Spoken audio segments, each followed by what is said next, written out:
All right, it's still Good Morning Nigeria on the network service of the NTA. We have a second conversation which borders on the war against drug abuse.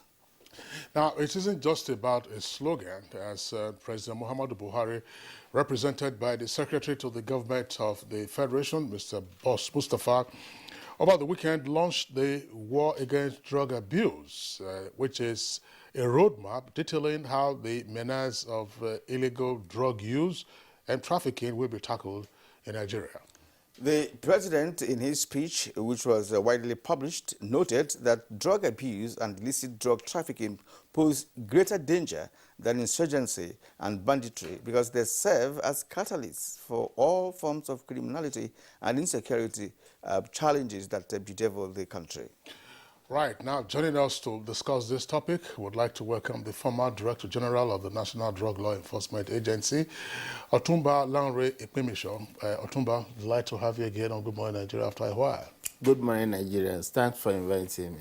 All right. Also here with us in the studios is Chuks Akamodo, who is President, Center for Ethical Rebirth among Nigerian youth. Chris, delighted to have you this morning.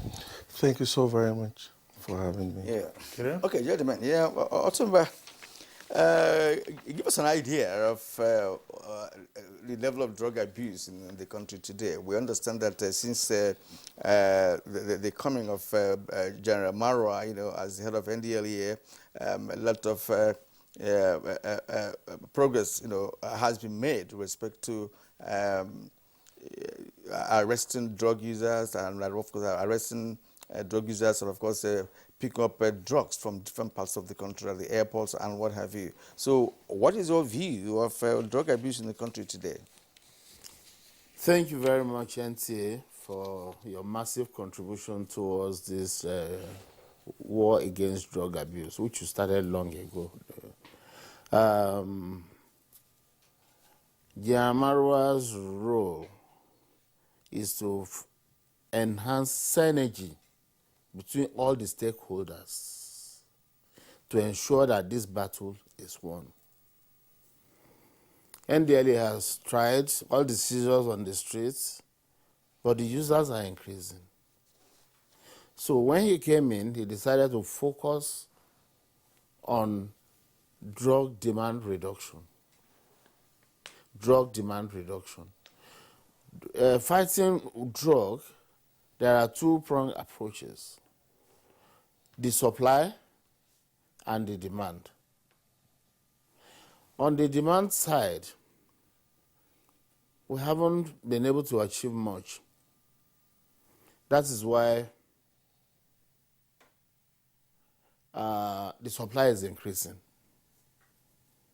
I asked a question in Indonesia when somebody was asking me, your people bring drug here? I said, why didn't they bring pure water here? Because you will not buy. So your people bring drug here, they spoil our country. Does your law not ask you not to take drugs? Does your law permit you to take drugs? No. So it's not about building gaps or creating gaps and trying to grandstand. It's behavioral. It's behavioral, it's universal. It's not about whether he's poor, it's not about whether he's rich. It's behavioral, and this is the approach that may help to kill this drug business. It's difficult, I'm sure you know, which means we need to build it from the lowest. 3 years, don't wait at all, because these children appear to grow faster than when we were growing up. They have brain of like 10 when they are only 4. I think so. That's my, as a grandfather, that's my observation now. The kind of questions they ask. So we should follow them like that. Number one. Number two, parents should please get closer to their children. Things are a little bit difficult. Their minds are all over the place after little things that pains them a lot. Somebody lost his phone, he will almost commit suicide. Get close to them. Let them know how useless these things can be. We're living and we're happy without these things. These things that drive you, that you say because you lose your phone, you can't sleep, you start taking drugs. So if we are able to understand that it's all embracing in the sense that look for what is causing it in your own house. I'll look for maybe a child feels you maltreat the mother, maybe in a polygamous home. My father is not treating my mom well. I've interviewed children. I hear all sorts of things. Those things that we ignore, knit them together. Be in charge of your house as a father. Be in charge. Don't look for excuses for failure. The first thing, if your child takes drugs, is, I think I'm at fault. Maybe I didn't do enough. Not you just go and meet the mother and say, I told you, you're a career woman, carry bag all the time, you say you are working. No, it will not help. You are creating more problems for yourself. This is my problem. I need to figure it out, how to approach it. I have examples of successful parents who have gone this way. But mommy, I think the way it is now, you have to leave this job. Let me work it out. Oh yeah, let's face it. And they were able to bring these boys out of drugs. And today they are a happier family. They even tell their stories as functions. So I believe that this approach of General Marwa now, of saying that let's create a train, WADA, let everybody please come on board. Traditional rulers are not afraid of elections like this other. So they are a little more stable. It's a be the custodian at the community level. So that the police, the headmaster, the pastor, the imam, everybody, once in a while, they come together and discuss their community. They know who is taking, who is selling. They know who is buying. And they know how to encourage the people that want to get out of the drug thing. Ah, you are trying, my son. I've seen a lot of improvement on you. Oh, wonderful. Rather than the society casting him out. Because you can't kill him. Using drug does not have a death penalty. So he has to be around. So the better you warm up to him, and that is what helps. Okay, Otumba Lanre Pimisho, thank you very much there for your opening comments. I was just wondering, the war against drug abuse, it looks like it has the acronym WADA. WADA. Well, you know, there's also a very well-known WADA. That's the World Anti-Doping Agency.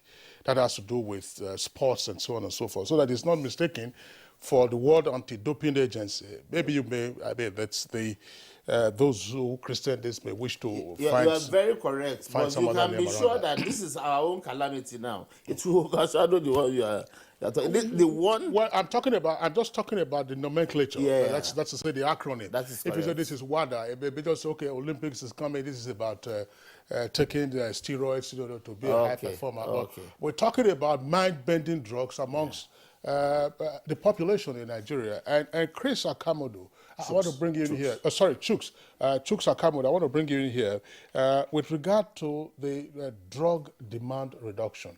I mean, Larry Pimisho says, quite honestly, that this is one that we are not winning. Why are we on the losing side at the moment, and what can we do to get back to winning ways in terms of getting a reduction in drug demand? Thank you so very much. Firstly, I think that the Nigerian populace are yet to appreciate the enormity of the problem we have on our hands. Quite frankly, I think that the problem on our hands is beyond government agencies that are statutorily charged with the responsibility of law enforcement. NDLEA alone cannot do it. NAFDAC cannot do it. Even with the support of security agencies, that won't cut it for us. Enforcement, law enforcement, yes, beautiful. But it's just one pillar of that struggle. We need massive public enlightenment. More than anything else, we must find ingenious ways of enlisting the young people of Nigeria and getting them to take ownership of this war against drug abuse. Truth is that the young people we have at present are such that when elders speak to them, you don't actually communicate. They turn deaf ears to whatever you're saying. So there's a communication gap This we need to realize. It takes young people to communicate with fellow young people. Oftentimes, when people in authority are telling them the dangers of drug abuse, they don't hear it. You're merely talking at them. You need people who will talk with them. We need feedback so that we can actually get to the root of this problem and then proffer realistic solutions to them. I'll give you an instance. Thankfully, this year's theme of International Day Against Drug Abuse and Illicit Trafficking happens to be, and I quote, "Share facts on drug, save lives." And what are the facts? Now, the facts are that drug abuse does not go to the individual. Drug abuse impairs the memory of the abuser, the user of the substance. Drug abuse makes the user susceptible to cardiovascular diseases. Drug abuse could lead to stroke. Drug abuse eventually wrecks your finances and wrecks your well-being, physical well-being as a person. These are the facts. But the question is, drug abuse wrecks society ultimately. Of course, it compromises national security. And of course, it also lowers productivity at the work level. So if you look at it holistically, you find that drug abuse only does evil. But the question now is, good message. These are facts that we try to share. Who is conveying this message? If the right people are not conveying this message, well, you will be talking to yourself. It's monologue. So we really need dialogue, because unless and until we get to a point where Nigerians begin to realize that we have all suddenly become critical stakeholders in this way against drug abuse and begin to take responsibility, we'll continue to think that, oh, NDLEA is the cure-it-all. It's not the cure-it-all. General Buba Marwa is doing fantastically well as the new czar of NDLEA. But the best he can do is what he's doing, unless and until there's a buy-in. And then the requisite critical mass is mobilized to play complementary role. I'm afraid we might just be running in circles. That is true, but I think the NDLEA has to also lead, as the agency is statutorily responsible for that. Let's be specific, gentlemen. We have cannabis, which is grown everywhere in this country. To stamp that out will be a lot difficult. Perhaps you give us an idea of how that can happen, because it's natural weed that grows. Now, heroin, cocaine, those ones perhaps are not made in Nigeria. But Nigeria has also become a transit point for those substances like cocaine and heroin.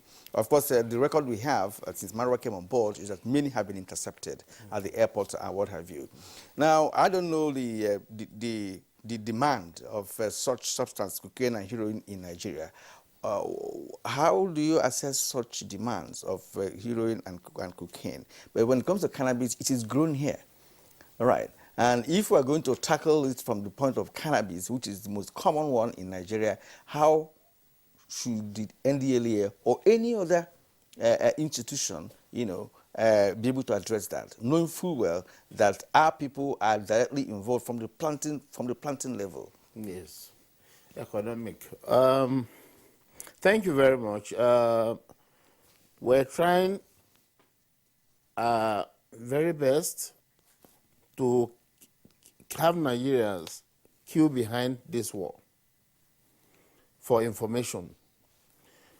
We're working on facilities now to be able to destroy large farms.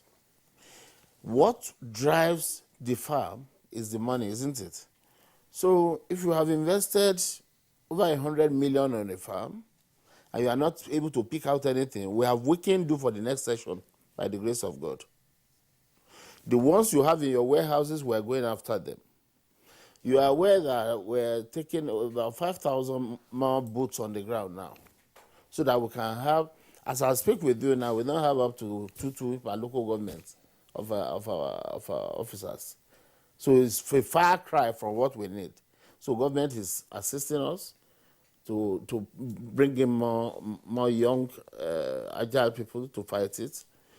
Like you have said, cannabis has been there even in nations that started the war long before us and that have the resources. and they haven't been able to win the battle, so to say. There's nowhere you want to buy in Los Angeles now today, cannabis, that you won't get it. As beautiful as the city is. Some states in America, it's been legalized. Anyway. Yes. So Nigeria too is not static. We're in this world together. We're watching how partners are winning, and we're trying to key in. Then we're also trying to see, working with farmers associations, how we can encourage them to do crop substitution.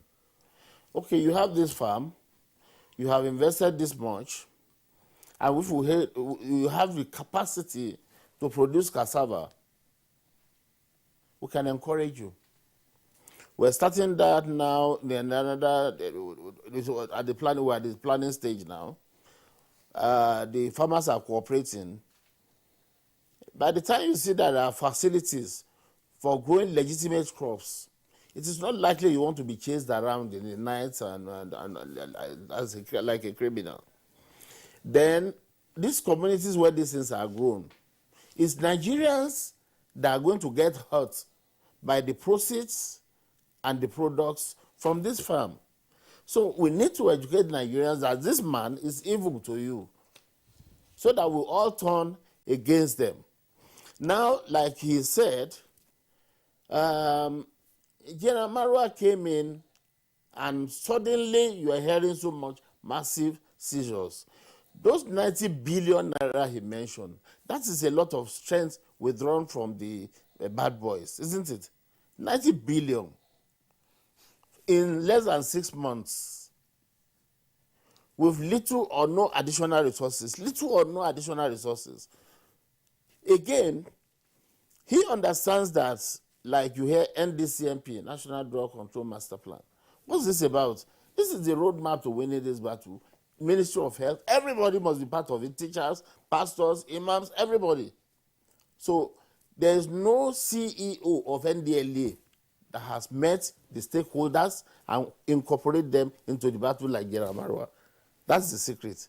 Okay. All these NGOs, there's no NGO of substance in Nigeria that has not met General Marwa. And General Marwa was, before his appointment, I think the chair of the presidential committee. Yes, on drug abuse, yes. And all that. I just, unfortunately, we're pressed for time. Chuk Sakamoto, I want to come back to you. You talked about getting young persons to take ownership as part of the critical path towards winning the war on drug demand. I don't know. Otumba Lanre Wimishaw mentioned a moment ago that there is a roadmap, but how much of that roadmap is in the public space is also unclear. So I'm just asking, what do you know about the potential for interministerial and intergovernmental cooperation and collaboration in winning this, especially in getting the young persons to be the key ambassadors for this particular purpose? I'm not talking about some of those irresponsible ones.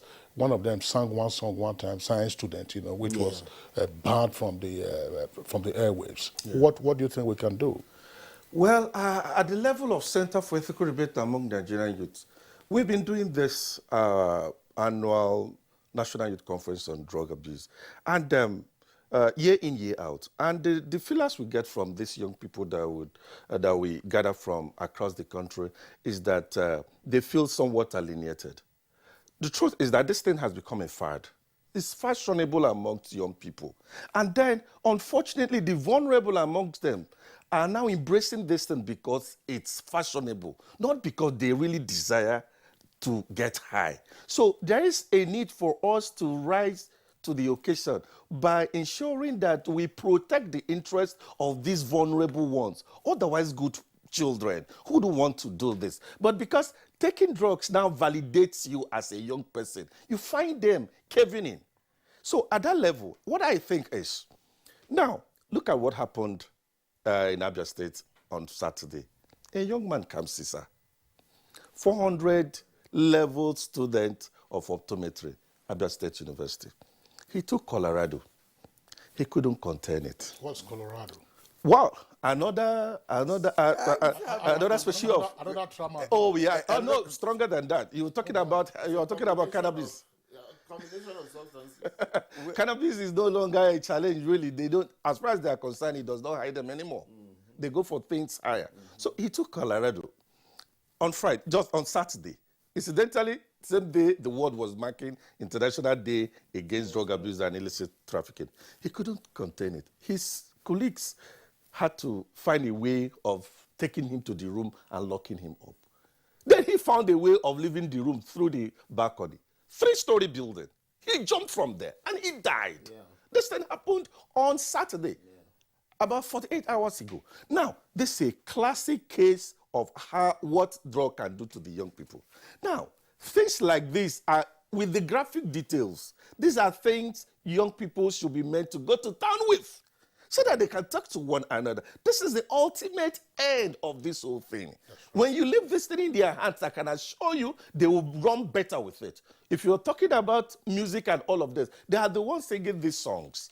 They are the ones who are the major social media influencers we also have at the moment.